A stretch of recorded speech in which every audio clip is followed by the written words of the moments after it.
Ano ang sabi? Kapag nabalita ko na si Honda ay naglabas ng bagong kotse, dali-dali po akong pumupunta sa showroom nila dito sa Honda Cars Cainta. At nakita ko po siya all in its splendid gray metallic color. Ladies and gentlemen, this is the 2024 Honda City Hatch. Let's go!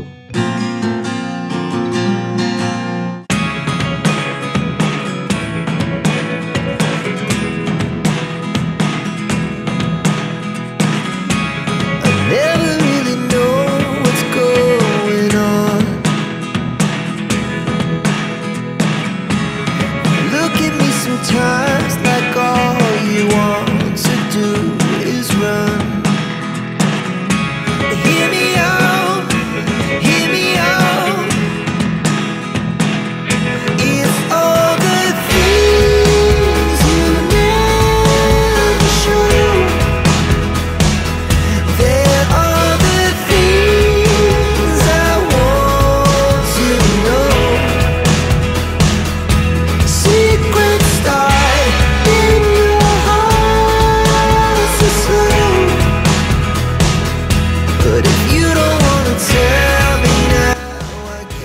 Kung di pa po kayo nagsasubscribe sa channel ko, please do consider subscribing and hit that like button. Maraming salamat po. The facelifted model of the City Hatch, right away I can say looks more sporty and has that like edgier look to it. Di ko masyado ma-explain mabuti, pero all I notice is that sporty grille that is so inviting. It's like inviting and sucking all the air it needs to feed that iVTEC engine that powers this car. I like the simple black and gray color combination. Itong nakikita natin na nasa video, this color variant, I really like the front design of the car. Every design element that they incorporated for this facelift model was well thought out. Bago po yung pinaka-design ng pinaka-grille niya, ito po mismong yung screen na yan. It looks more sporty. Manonotice nyo din po yung RS badging na mas lalong nagbibigay sa kanya ng sporty look. And apart from that, yung character na yan na binibigay niya, inapaisip din agad ako. Nasabi ko, RS badging, price ito. But then, we will get to that part later on this video. But if you think about it, that's something that must really not surprise you at all because this is a Honda. And adding to the fact that itong Honda City Hatch is only one single variant. Kaya pag ito ang magugustuhan mong bilhin, di ka masyadong mahihirapan dahil isa lang nga po siya with the RS badging. Doon lang nga sa kulay, doon ka mamimili dahil marami-rami po siyang pwede mong pagpilian. Well, speaking of color, andyan po ang Sonic Gray Pearl, Ignite Red Metallic, Platinum White Pearl, Brilliant Sporty Blue Metallic, at itong Meteorite Gray Metallic. But for me, this is the one I can say is the looker. It has that characteristic that it will give you like that elevated ride that you know that you will feel when you're behind the wheels of a Honda. At okay na rin po at inintroduce ni Honda ang bagong facelift model dito sa subcompact segment. Kasi itong segment na to, masasabi mo na mas fitting po siya. Yung mga sasakyan mula sa segment na to, it's more fitting to be a daily driver, pang araw-araw talaga. Due to its size, fuel economy, and it's easy to use and fun to drive around inside the city if you're an urban dweller, lalo na if you go outside on the long road trip to the provinces. Well, for this video, let's just make things simple. Kasi ang 2024 Honda City Hatch, may ilan-ilang features na talaga nagpapa-stand out sa kanyang category. At dyan natin i-highlight itong video na ginagawa natin. Well, una, modern design. Talaga naman itong bagong Honda City Hatch, it features that sleek and contemporary design. May mga sharp lines, kita naman, tsaka yung sporty profile, all in that package that gives you that attractive and dynamic appearance. So, ibig sabihin lang talaga na it has an appeal for every type of buyer na may hinahanap sa isang sasakyan. Para bang one size fits all? Something like that. Kumbaga yung mga karakteristik na hinahanap mo sa isang sasakyan for 2024 ay nandito. Very simple, just like that. Number 2, efficient powertrain. Well, kasi ang Honda Cars is equipped with a fuel-efficient engine, alam naman natin yan, providing you that good balance between performance and being fuel-efficient. Yung pagiging economy car niya, andon, making it an excellent choice, be it you're an urban dweller or you often go out there and do some highway driving out in the open roads. The 2024 Honda City Hatch is powered by a 4-cylinder double overhead cam iVTEC engine. It's a 1.5-liter engine, runs on a CVT.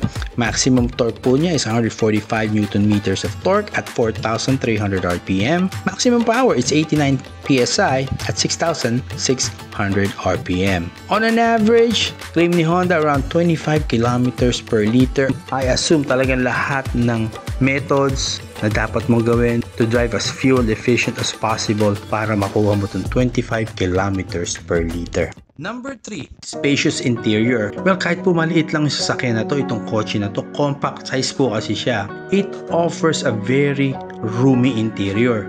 Very ample po ang legroom, headroom for the passengers in the rear at dun din po sa harap. Kitang-kita naman po, ayan po yung aking driving position, ayan po yung legroom na binibigay niya. Sa litong sasakyan na to, ganyan po ang space niya sa loob. Very spacious at hindi lang po yan, with the versatile seating arrangement na meron siya and yung foldable rear seats niya, they give you an additional cargo space pag kailangan mo. Malupit. Siguro sa lahat ng mga sasakyan on this segment na nakita ko, ito na siguro ang pinaka-spacious. Grabe. You will really feel comfortable inside this car. Speaking of comfortable, dito na tayo sa susunod, infotainment system. This is equipped with a high-resolution touchscreen infotainment system that supports Apple CarPlay and Android Auto. So you have that seamless integration para sa inyong mga smartphones, para sa inyong navigation system, music, and then of course, the communication. Yes po, malaki-laki po siya because it's an 8-inch touchscreen infotainment system. Kasi nowadays, this is a proven fact that customers buying a new car, they ask this right away. Yung connectivity feature niya, may Android Auto po ba o may Apple CarPlay? Tinatanong po nila yan. So, I'm not saying it's a deal breaker if you'll be purchasing a car, pero talagang isa yan sa mga features na hinahanap po ng mga new car buyers at this day and age. Number 5, well, being a compact hatch, it boasts a lot of comfort and convenience. In a way that I will say comfort and convenience because it has features like automatic climate control, keyless entry, push button start, and a multi-angle rear view camera. You got the second row armrest, rear AC vents,